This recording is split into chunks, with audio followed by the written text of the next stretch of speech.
This is the testimony of David Rutman. Today is June 11th, 1997, and this is Tape 2. Mr. Rutman, I want to bring you back a little bit to the ghetto. When you left the ghetto to go to Pielnik, what kind of things could you take with you? Well, whatever was in possession, we were allowed to take. Pielnik was a civilian camp, men and women were together. And whatever you had, jewelry, if you had the chance, when we used to go outside to work, we could trade it with the Polish people, sell them the jewelry for extra bread or whatever. In Pielnik, were you able to observe any holidays? But there was no temple there. But we made our own, group, like you needed, a minyan there if you want to say prayers. There was no problem there at all.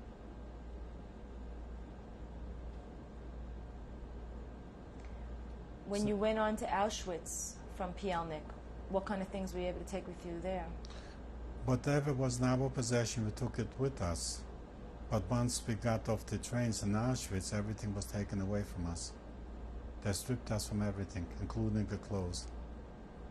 What did they tell you they were doing with your belongings? Nothing. We were afraid to ask. We were in such a fear that just looking at those faces, the German guards, we were afraid to ask him what are we going to get it back? They just said, strip, get undressed, and that's it. And that was the answer. When you first arrived at Auschwitz, what do you remember happening first? The only fear that came over us, it was like a horrible day. Everything looked so gloomy, so dark, and we couldn't figure out that the air that we were breathing was so bad. And we talked among each other with my brothers and I, why all this? We had no knowledge that they burned people, but then we found out that the bad air that we smelled and the red smoke that we saw coming out from the chimneys was from burning the people. And from then on, the fear was with us for almost till the end of the war.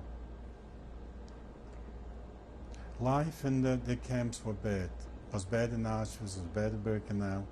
The showers were bad. From the barrack to run to the showers, everything was on the outside. The bathrooms, they called it the what do they call it, the outhouse?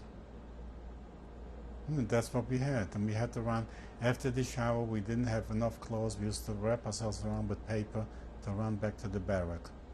On a freezing night with snow and ice on the road. But somehow you had such a strife for surviving that you didn't just fear for anything. You just had to go on and make the best out of it. What kind of food did they give you at Auschwitz? It was bad.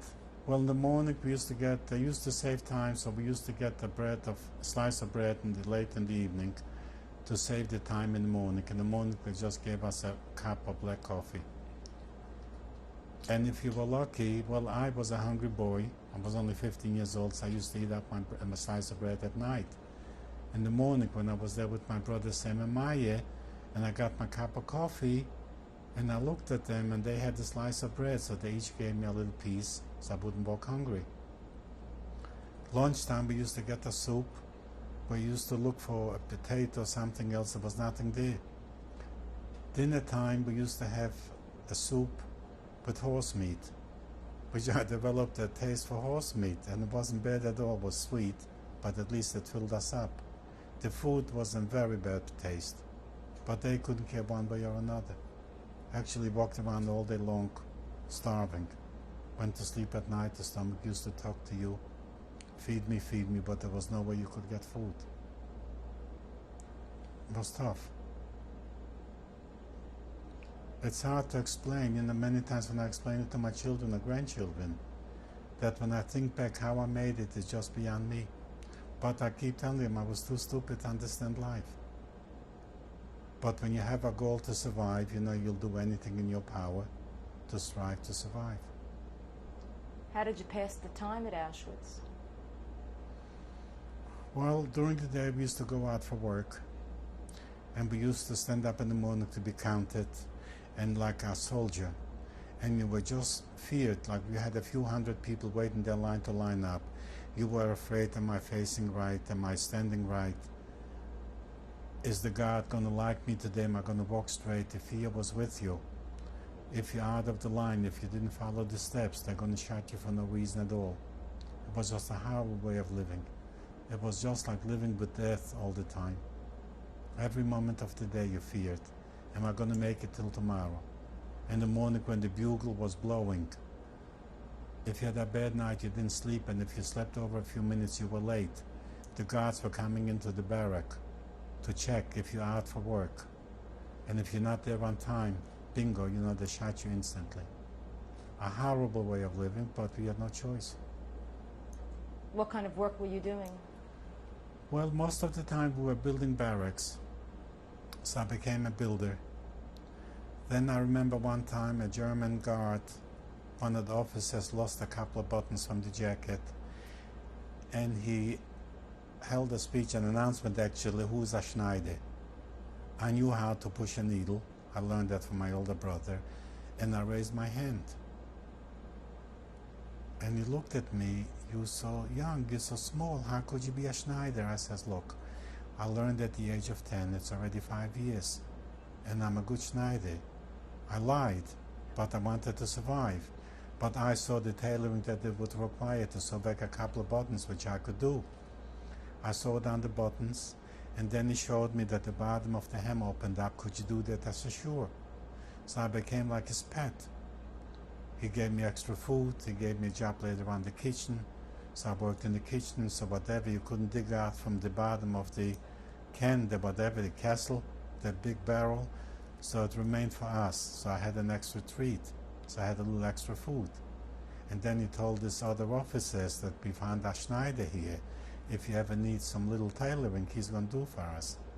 And that helped me a lot to survive. Do you remember that guard's name? No. That's one thing I can't remember. But he really saved my life. And well, this was only, I would say, this was in Buna, which I was lucky. Well, how long were you at Auschwitz for? In Auschwitz, we weren't too long, about 2 or 3 weeks. Because from Auschwitz, they sent us to Birkenau. Did you work in Auschwitz? Do you recall if you worked? No, because we were ready to go back to Birkenau to be tattooed. Which I was lucky. In Auschwitz, I was with my brother Sam and Maya. And then we were sent to Birkenau for the numbers. In Birkenau, I was only with them maybe 2 or 3 weeks. And they sent them to a different camp. And I was left by my own at the age of 16. And it was very tough on me to try to survive, on my own at the age of 16. But like I said before, if you want to live, you do everything in your power to do it. Do you recall the date when you went from Auschwitz to Birkenau? Yeah, it had to be, I would say, in the late fall. Because in Birkenau, or from Auschwitz to Birkenau, no, in Auschwitz I stayed the most is 2 weeks. Not even that long. And Birkenau we didn't stay too long either. And the longest time I was in Buna. In Birkenau, what year was that in time of year? That was in 1944. Because we came from Pionek to Auschwitz, and in Auschwitz stayed a couple of weeks to have the numbers tattooed, and then they sent us to Birkenau. And from Birkenau I went to Buna. How did they decide to separate you from your brothers? Well, I was considered at that time a minor. I was only 15 years old. I was very small. I looked like a midget. And they were fit to do harder work, so they sent them to a coal mine. And I never heard of them. I never heard from them since. In fact, from 1944 to 1947, they didn't know if I was alive, and I didn't know if they were alive. So we met at 1947. When they separated you from your brothers, That was tough. what did you do? Oh, I cried myself to sleep every night. I said, this is the end of me. That same friend, Sam Kleiman, the one who lives now in Tamarack, he became like a brother to me. He was a few months older than I. He says, David, they took my parents away. I'm on my own. You also managed to be on your own. We'll have to make a life for ourselves. We'll stick together. And he pulled me through it. For weeks I cried myself to sleep. I couldn't even sleep anymore. And I says, why me of all the people? I had a chance to be with my brothers. I needed their support. and then they are gone. How am I going to manage? But I managed. How were you treated in Birkenau? It wasn't too bad. Well, I went out to do my everyday work. Like I said before, I became a bricklayer. And I did my day's work. I came in and I accepted it. I made the best out of it. I didn't expect any special treatment. I wasn't anybody special. I was only a prisoner there. How did Birkenau differ from Auschwitz? Somehow I didn't fear as much in Birkenau as in Auschwitz. The fear came into me when we got off the trains, when we arrived in Auschwitz from Pionek. It was a frightening experience. Everything looked so gloomy. Everything looked so dark. I can't think of the wording. That we talked among each other, between my brothers and I. Why is everything so gloomy looking? And somehow, when I got to Birkenau, I didn't fear as much as in Auschwitz. Maybe because I had adjusted already in the few weeks. I said to myself, if you want to survive, don't feel sorry for yourself, become a fighter, be strong, and that's the only way you're going to make it. And I lived with that day in and day out, and I said, look, there's no way out. You've got to go on with your life, make the best out of it, and that was it. And I became really strong. I had no one to give me support except my friend Kleiman, Sam Kleiman. It was my biggest support. What happened next, after Birkenau? Well, after Birkenau, I was sent to Buna. And how far is Buna from Birkenau? That wasn't too far. Well, it's only a couple of hours by train. I guess it's all in the same area there. In Birkenau, when I got there, they asked us what kind of work we did this. I told them the same thing. I became a bricklayer. In fact, in Buna is the one that I got the job as the tailor, as the Schneider. And in Buna, I did some work as we built barracks. So I was a bricklayer. And then I became the Schneider, the tailor. And then I got a job in the kitchen, which had helped me to survive. But the worst part after Buna, when I was sent to Buna to Gleiwitz, because it was getting close to the end of the war, and they were liquidating the camps, and they were shifting us around from camp to camp. So when I stayed in Gleiwitz maybe a month or so, and they sent us to Buchenwald. How did you get from Buna to Gleiwitz? I don't remember. No, I don't think we marched. I think we went by train. It had to be by train, no buses. By train or buses, I haven't the slightest idea how we got there. I don't think we walked. The only walk I remember is from Buchenwald. That was the longest walk. When you went to Buna, from Buna to Gleiwitz, do you recall what time of the year and what year that was? It had to be either January or February. And what year? In 1945. Because from Gleiwitz, when we were sent to Buchenwald, and in Buchenwald we were a short time, and I felt that was closing in. We heard already the bombarding louder and louder, and then they put us on the march. And we were liberated in April, the middle of April. So I had to be in Buchenwald, I say about 3 months or 4 months. And in Gleiwitz, what did you do there? The same thing. We went out in the morning. We used to get counted for work. We used to go out and work in the fields. Either, work by calls, to load up the trains or unload the trains, do some work in the field. Also, I would say mostly consisted of building barracks. What kind of housing was there? Like I would call it like a bungalow. Like you would call a bungalow in New York, like upstate. It was mostly from wood. You had a base. The base was bricks, and the roof was brick, but the outside was more wood. And how about the food and hygiene facilities at Gleiwitz? What was it like? Basically the same. The food was the pits. That was about the worst. When you used to get the soup, you were looking for something solid to find, a potato or a piece of meat. When we used to find a piece of horse meat in the soup, we considered ourselves lucky. How we managed to survive, that's why when I was liberated, I weighed about 90 pounds, 100 pounds. We used to just lose weight like anything. And how about the hygiene facilities at Gleiwitz? What's hygienes? Showers, toilets. Oh, that was bad. Well, the toilets were mostly the outhouses. The showers were bad. But every time we heard when we were living there that you didn't know, every time you go into a shower, you were afraid, is the water going to come out, is the gas going to come out?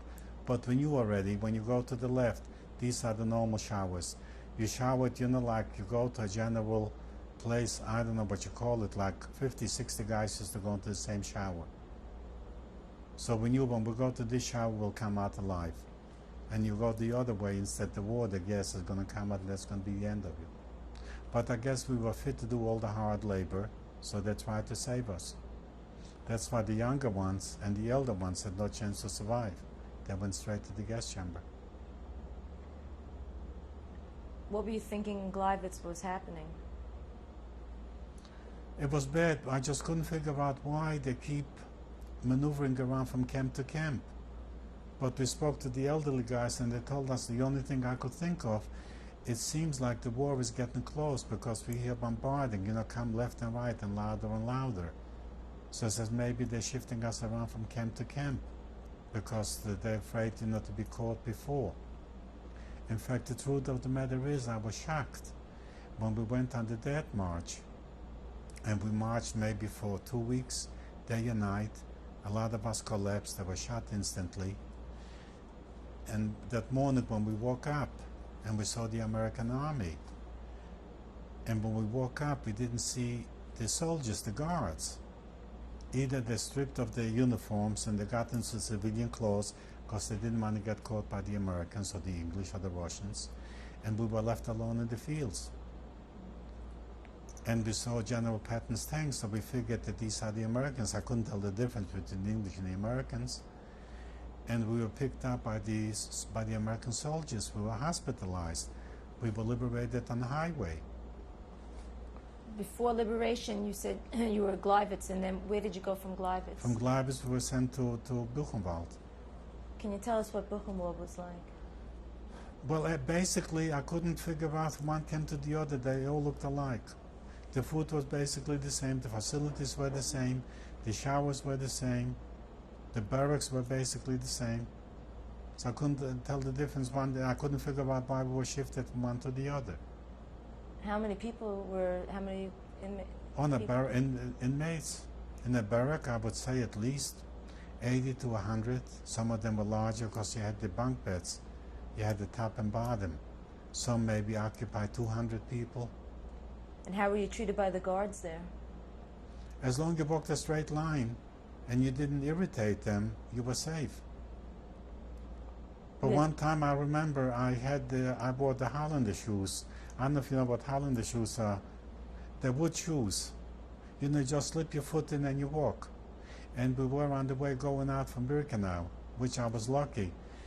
And one of the shoes split. It just split in half. And I ran back to pick it up because if you didn't walk straight, I was limping. And I said to myself, this is the end of my life. And I went to pick up the shoe. I figured maybe I'll tie it up with a rag or something so I can walk a straight line. So the guard kicked me with the machine gun. Like, forget the Hollander shoe, just walk straight. And I was lucky. Maybe he was a little bit compassionate. He saw I was a young kid, helpless, and just get into the line and walk. So I somehow got into the middle so they couldn't see me limping. And I managed till the end, and then I took off the other shoe and I walked barefoot in January. It wasn't easy. In fact, at one point I used to get frostbites. I couldn't know the difference. But when I felt my toes and I didn't feel them, and I said to myself, what is that? But I wasn't smart enough to realize there could have been frostbites. But with all the hardships, somehow you managed to pull through. Many times when I think about it, how in the world did I make it? At the age of 16 to go through such hell, and yet to manage to survive and live a normal life. But I guess God wanted me to live. When you were at Buchenwald, what kind of work did you do there? Also about the same. I worked in the field. We didn't go out. We did mostly the indoor work. So one time I remember I worked in the laundry room to assort the stuff, the cleaning, the outfits that we used to get, the laundry, the shirts and the underwear. I think in Buchenwald, if I'm not mistaken, at one point they put me there to check out when the people came out from the shower to distribute the clothes for them. So at one point, I think a couple of weeks I worked there in the laundry room. I tried to push myself around to be able to make it through the war, which I didn't know if I'll make it or not because we didn't know how long it's going to take. Figure it will take another long time, we'll never make it. But basically I did the same work all over in every camp. What do you remember seeing happening in Buchenwald in terms of how the guards... The same thing as in Auschwitz and in Birkenau. You know, it was like a basic routine. You lived with fear. You were afraid if you're going to be 5 minutes late to be counted in the morning. Or if the guard is not going to like you for any reason. You know, they were trained guards that went through a special school. No compassion, no feeling. If the guy doesn't work a straight line, if he irritates you in any way, just shoot him. Did you witness anybody getting shot in Buchenwald? Oh, sure. Many times when we used to go out to work. And if the guy didn't work straight, or if he used to limp, for no reason at all, they shot him from the back, because the guards were mostly from the back of us. In fact, I once witnessed, and I said to my friend, you know, it's every day, every moment of the day, you live with more fear.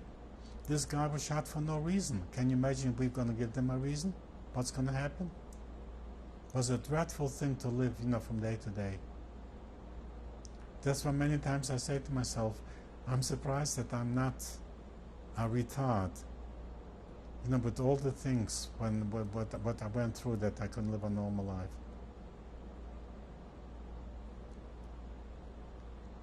It wasn't easy. But I guess I was one of the fortunate ones. See, after the liberation, want to go on with that? Well, in Buchenwald, then what happened from Buchenwald?